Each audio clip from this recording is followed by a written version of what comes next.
Hi guys! I hope you liked the little stop motion video I made.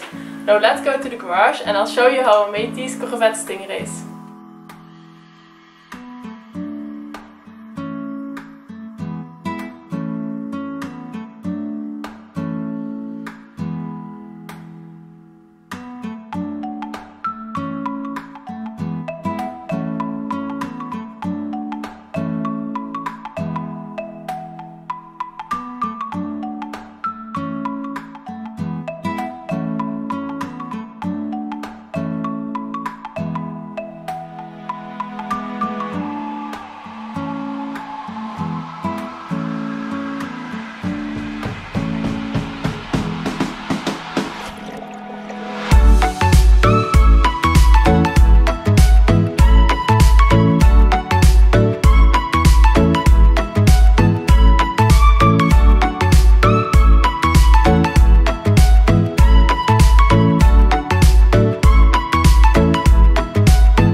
you enjoyed the video, feel free to give it a like, and if you haven't already, feel free to subscribe to my channel so you don't miss out on my new videos because a Volkswagen Beetle is coming.